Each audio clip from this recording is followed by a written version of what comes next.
Assalamualaikum warahmatullahi wabarakatuh dan salam sejahtera. Kita berjumpa lagi dalam channel Cikgu Asnul.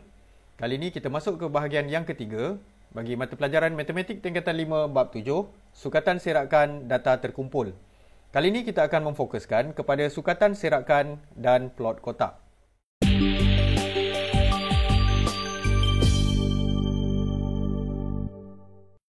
Baiklah, kita akan lihat dahulu standard kandungan 7.2 iaitu sukatan serakan dan standard pembelajaran 7.2.1 menentukan julat antara kuartil, variance dan sisian piawai bagi data terkumpul.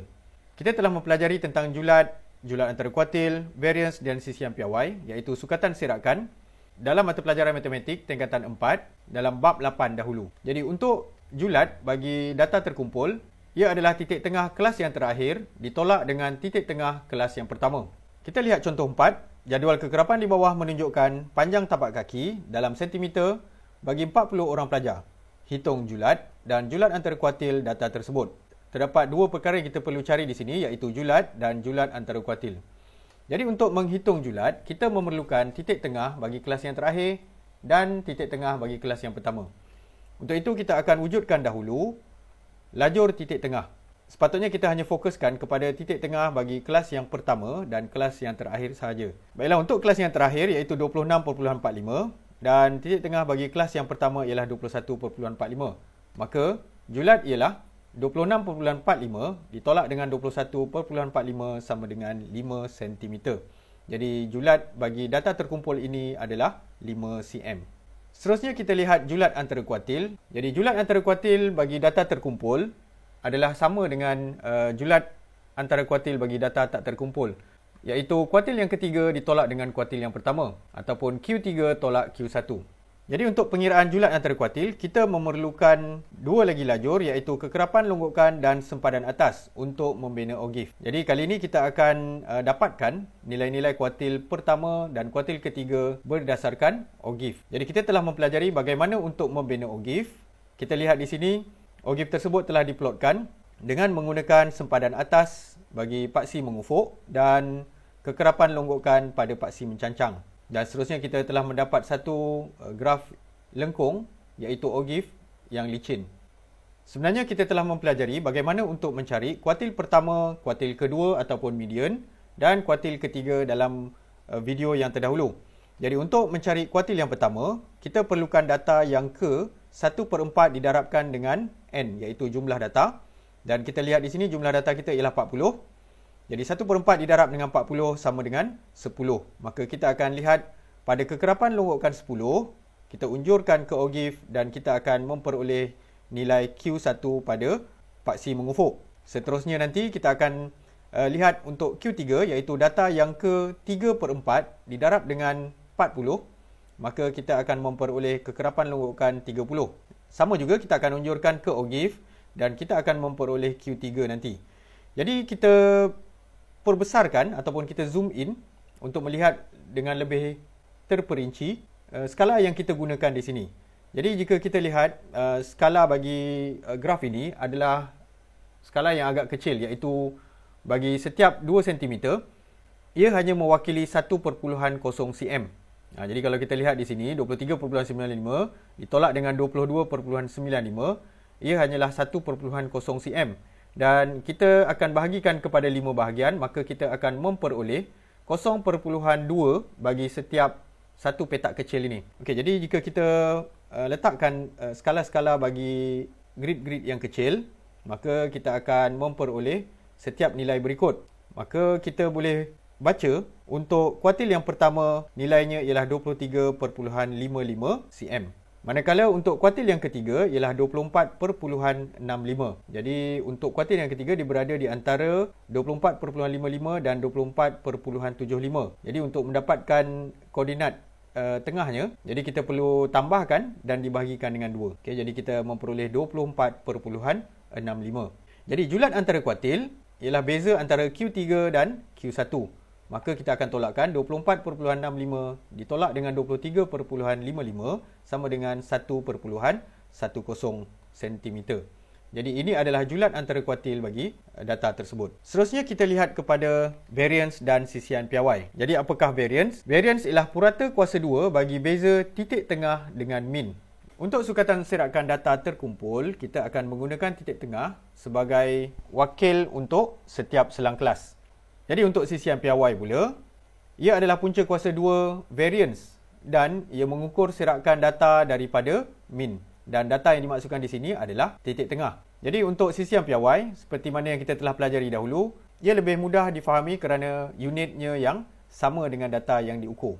Kita imbas kembali apa yang kita pelajari dahulu dalam sukatan serakan data tak terkumpul. Apabila kita mempunyai satu set data dan kita susun data tersebut dalam tertib menaik, maka kita boleh menghitung min. Daripada min tersebut, kita akan dapati terdapat data yang berada di bawah nilai min dan di atas nilai min. Okey, jadi setiap data tersebut yang berada di bawah ataupun di atas nilai min adalah tersisih. Jadi inilah variance dan sisian piawai yang akan kita hitung nanti untuk melihat sejauh mana setiap data tersebut ataupun titik tengah tersebut tersisih daripada nilai min keseluruhan data tersebut. Jadi untuk variance, kita akan menggunakan rumus hasil tambah bagi fx kuasa 2, iaitu f mewakili kekerapan dan x adalah titik tengah. Kemudian dibahagikan dengan jumlah kekerapan dan seterusnya ditolak dengan min kuasa 2. Begitu juga dengan sisian piawai. Dengan menggunakan rumus yang sama, cuma kita letakkan punca kuasa 2 bagi nilai yang kita akan peroleh nanti. Seterusnya kita lihat min. Kita telah mempelajari min bagi data terkumpul semasa tingkatan 2 dalam bab 12, iaitu min sama dengan hasil tambah bagi fx dibahagi dengan hasil tambah bagi kekerapan f. Baiklah, kita lihat contoh 5. Saya ambil soalan ini dari soalan SPM tahun 2015, kertas 2. Saya telah ubah suai soalan tersebut kerana dalam silibus matematik KBSM tiada melibatkan pengiraan variance dan sisian piawai. Jadi kita lihat soalan ini. Jadual di bawah menunjukkan taburan kekerapan jisim dalam kilogram bagi 100 bagasi di dalam sebuah kapal terbang. Jadi jadual kekerapan ini menunjukkan jisim dalam kilogram dengan selang kelas 5 hingga 9, iaitu saiznya 5. Jadi untuk menghitung variance, kita perlu membina dahulu jadual kekerapan.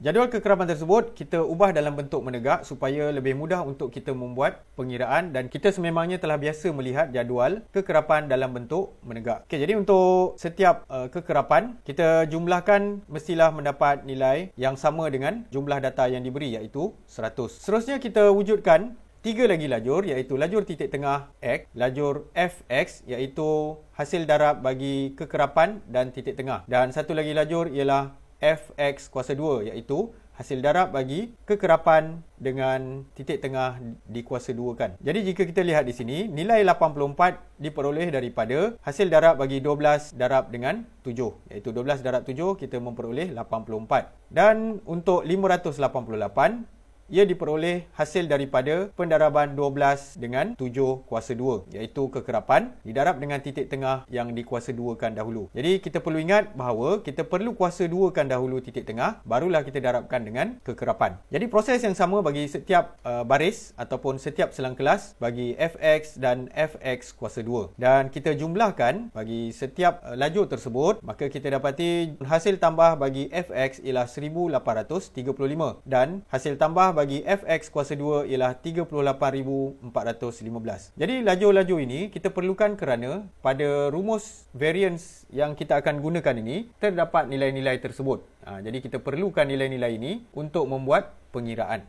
Bagi rumus variance, terdapat nilai min yang dikuasa 2kan. Jadi daripada rumus min bagi data terkumpul yang kita telah pelajari semasa tingkatan 2, jadi kita akan tukarkan kepada bentuk asalnya, iaitu hasil tambah bagi fx dibahagi dengan hasil tambah f. Jadi dengan menggunakan rumus ini, kita akan dapati setiap nilai-nilai yang telah diberikan ini berada dalam jadual yang kita telah bina tadi. Jadi untuk variance, iaitu sama dengan hasil tambah bagi fx kuasa 2, jadi iaitu 38,415 dibahagi dengan 100, iaitu hasil tambah kekerapan, ditolak dengan min, iaitu hasil tambah fx 1835 dibahagi dengan 100, iaitu jumlah kekerapan, dan dikuasa 2kan. Maka kita akan memperoleh min dia ialah x bar sama dengan 18.35 dan kita akan memperoleh variance sama dengan 47.4275 kg kuasa 2. Kita perlu ingat bahawa nilai variance yang kita dapat dalam unit kuasa 2. Kita lihat lebih terperinci pada jadual kekerapan. Kita dapati nilai minnya iaitu 18.35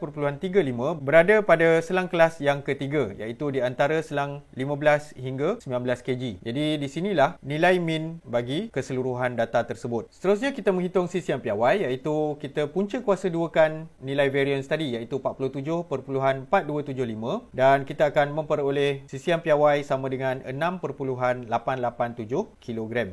Jadi kita dapati jisim bagasi dalam sebuah kapal terbang tersebut tersisih secara piawai sebanyak 6.887 kg daripada nilai min iaitu 18.35 kg tadi. Jadi terdapat bagasi yang lebih ringan daripada 18.35 iaitu minnya, dan ada juga bagasi yang mempunyai jisim lebih daripada nilai min. Jadi secara puratanya kita telah mendapatkan sisiannya ialah 6.887 kg. Itulah yang dimaksudkan dengan sisian piawai. Seterusnya, kita akan menggunakan kaedah alternatif untuk menghitung variance dan sisian piawai. Bagi contoh yang sama, tetapi untuk kali ini kita tidak perlu mewujudkan lajur fx dan fx kuasa 2. Jadi untuk menggunakan kaedah ini, kita perlu menghitung dahulu nilai min. Jadi untuk nilai min, kita akan menghitung hasil tambah bagi kekerapan didarab dengan titik tengah. Jadi untuk kes ini kita akan darabkan 12 darab dengan 7, tambah dengan 18 darab 12, ditambah dengan 26 darab 17 sehingga 6 didarab dengan 32. Kemudian dibahagikan semua dengan hasil tambah kekerapan iaitu 12 tambah 18, 26, 25, 13 dan 6. Jadi kita akan memperoleh 1835 dibahagi dengan 100, maka min ialah 18.35.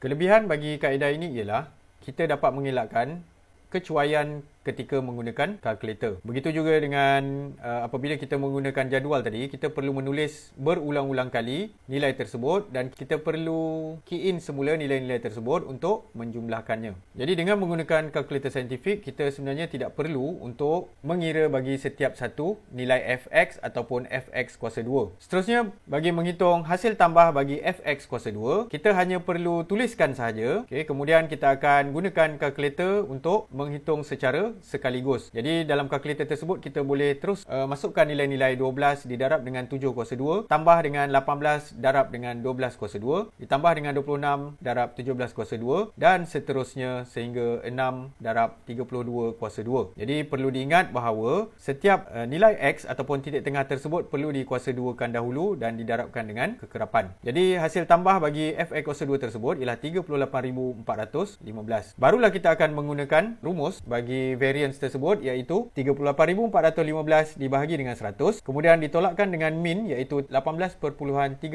dikuasa 2. Maka kita akan memperoleh variance sama dengan 47.4275 kg kuasa 2. Jadi sama dengan nilai yang kita peroleh tadi. Untuk sisian piawai pula dengan gunakan cara yang sama iaitu kita hanya punca kuasa 2 kan nilai variance, maka kita akan memperoleh sisian piawai sama dengan 6.887 kg. Seterusnya kita masuk ke standard pembelajaran 7.2.2, membina dan mentafsir plot kotak bagi suatu set data terkumpul. Semasa tingkatan 4, kita telah mempelajari apakah maksud plot kotak, iaitu satu jenis perwakilan data yang tidak menggunakan nilai data individu tetapi menggunakan hanya 5 nilai statistik yang diperoleh daripada data untuk menggambarkan taburan data tersebut. Ia digambarkan dengan dua sungut di sebelah kiri dan sebelah kanan dan satu kotak di tengah-tengahnya. Pada plot kotak tersebut terdapat nilai minimum, nilai maksimum, kuartil pertama, median dan kuartil ketiga. Jadi untuk melihat taburan bagi suatu set data terkumpul, terdapat 3 bentuk plot kotak iaitu taburan simetri di mana mediannya berada di tengah-tengah antara kuartil pertama dan kuartil ketiga. Panjang sungut di kiri dan kanannya adalah sama. Untuk jenis yang kedua ialah taburan pencung ke kiri di mana kita lihat di sini sungut di sebelah kiri adalah lebih panjang berbanding sungut di sebelah kanan dan median juga lebih cenderung untuk berada di sebelah kanan data iaitu menghampiri kuartil ketiga.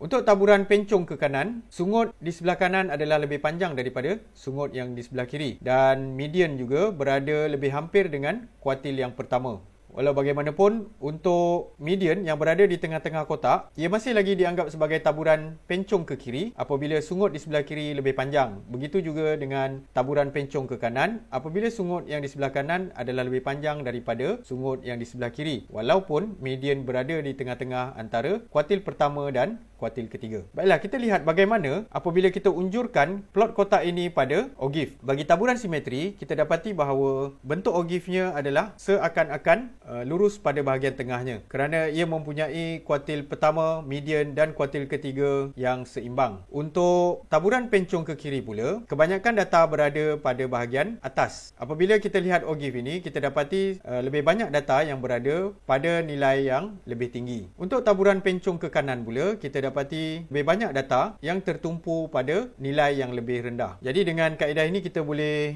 membuat anggaran bagaimanakah bentuk plot kotak bagi setiap ogive. Seterusnya kita lihat contoh 6. Ogive di sebelah menunjukkan tempoh masa dalam saat bagi 60 buah lagu yang dimainkan di radio pada suatu masa. Soalan A, bina satu plot kotak berdasarkan ogive tersebut. Soalan B, seterusnya nyatakan bentuk taburan bagi data tersebut. Jadi tadi kita telah lihat bagaimana untuk melukis plot kotak dan menggunakan bentuk plot kotak tersebut untuk menentukan bentuk taburan. Jadi kita telah diberikan dengan ogive. Jadi daripada ogive tersebut, kita boleh tentukan dahulu apakah nilai-nilai penting yang perlu ada pada plot kotak, iaitu kita lihat kita perlukan nilai minimum, kuartil pertama, median, kuartil ketiga dan nilai maksimum. Jadi untuk nilai minimum dan nilai maksimum, kita boleh baca daripada ogive tersebut, iaitu nilai minimum ialah 149.5 dan nilai maksimumnya ialah 449.5. Jadi kita lihat di sini nilai akhir ataupun sepadan atas bagi kelas yang terakhir, iaitu 449.5. Seterusnya, kita tentukan dahulu kuartil yang pertama, iaitu data yang ke-1/4 darab dengan 60, iaitu data yang ke-15. Begitu juga dengan median, iaitu data yang ke-30 dan kuartil yang ketiga, iaitu data yang ke-45. Jadi daripada ogive tersebut, kita unjurkan setiap nilai-nilai bagi kuartil pertama dan kita akan memperoleh kuartil pertama ialah 269.5. Median pula ialah 314.5 dan kuartil ketiga ialah 359.5. Daripada nilai-nilai ini, kita boleh plotkan plot kotak pada graf yang sama. Jadi kita unjurkan setiap nilai tersebut dan kita boleh bina terus plot kotak pada kertas graf yang sama. Jadi di sini kita boleh lihat nilai minimumnya, nilai maksimum, kuartil yang pertama, kuartil yang ketiga dan nilai median. Oleh kerana sungut kiri lebih panjang daripada sungut di sebelah kanan, maka data mempunyai taburan yang sedikit pencong ke kiri. Jadi berdasarkan contoh-contoh yang kita telah bincangkan tadi, kita telah mempelajari tentang sukatan serakan, iaitu julat antara kuartil, variance dan sisian piawai, dan seterusnya kita telah membina plot kotak berdasarkan ogive. Kerana daripada ogive sahaja kita boleh memperoleh kuartil 1, median dan kuartil yang ke-3. Jadi nilai-nilai ini sebenarnya adalah nilai anggaran. Sebagaimana yang kita telah pelajari sebelum ini, nilai-nilai yang kita peroleh daripada graf hanyalah nilai anggaran. Jadi setakat itu sahaja untuk perbincangan dalam video yang ketiga ini. InsyaAllah kita akan sambung lagi dalam video yang terakhir bagi bab 7 nanti. Jangan lupa like dan subscribe channel Cikgu Hasnul. Sehingga berjumpa lagi. Assalamualaikum warahmatullahi wabarakatuh.